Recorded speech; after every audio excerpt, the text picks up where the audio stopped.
Hi, I'm Mary Andrepont, and I'm your child's English teacher this year. I'm really excited for the new school year and can't wait to get to know the students even better. We've done a couple of assignments already where they've told me a little bit about themselves, and then more specifically, how they got their name. Was there maybe a unique story? So, right now, I've just been trying to build relationships, tell them about me, and get to know them as well. So, I think it's going to be a great year. A little bit about me. I have been teaching here at Live Oak High for several years. I've had three children go through the Live Oak High school system, and my son just is starting college this year. So I have a real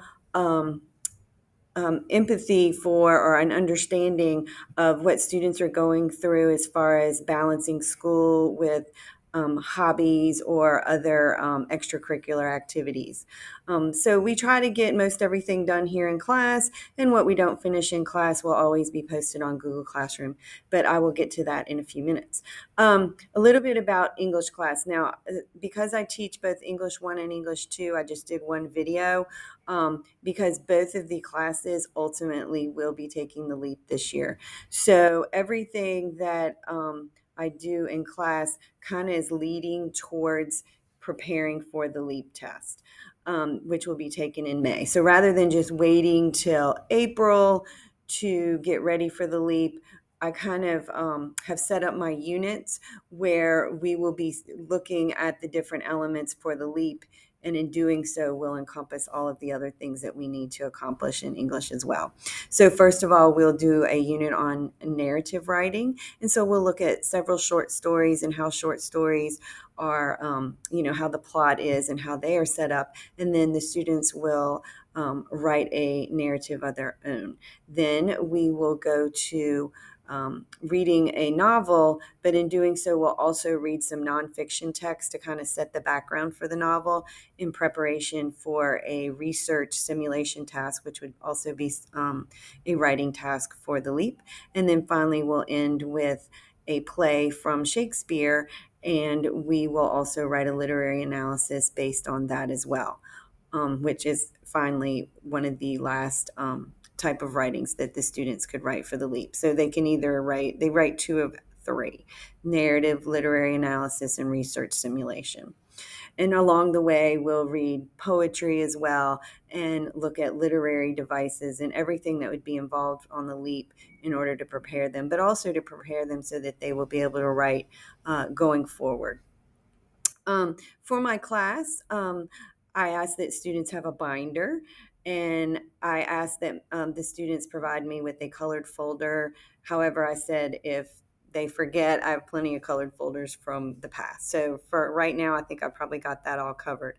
And that's where we just keep information that we might need both this semester and next semester, so nothing gets lost, so we can go back and look at it when we're getting really close to the leap. I do post every day on Google Classroom.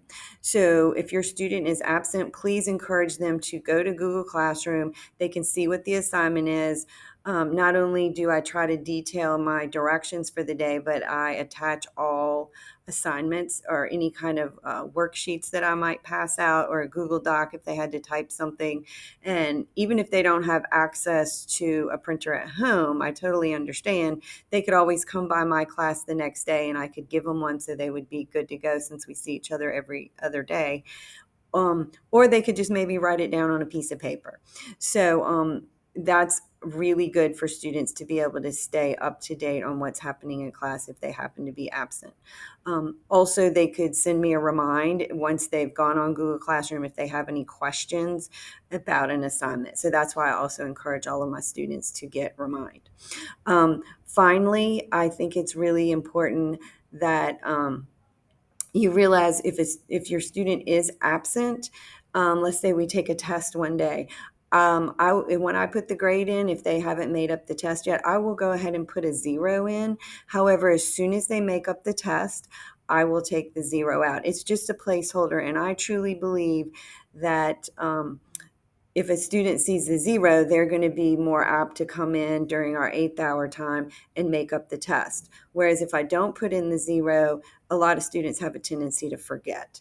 So I want you to understand the zero is strictly a placeholder, kind of as a reminder, because it probably will affect their grade. And as soon as they make it up, I will take the zero out. As far as late work goes, I want my students to turn in every single assignment. So I will take things late. However, they're probably going to lose points because I want the students to have the advantage of doing things.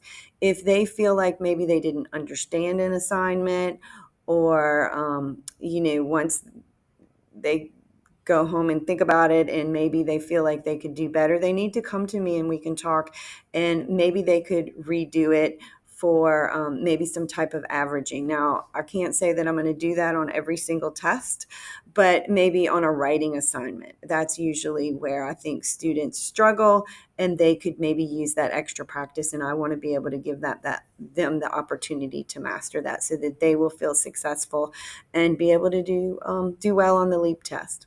So I'm looking forward to a great year. And if you ever need anything, please feel free to reach out. My email is mary.andrepont@lpsb.org. If for some reason I don't respond, please email me back because I'm generally want to respond just as quick as possible within a day. So again, if you need anything, always check Power School. Generally, if there's a zero, it's because they haven't turned it in or made it up. Have them come talk to me. Feel free to email me anytime. And I think it's going to be a great year.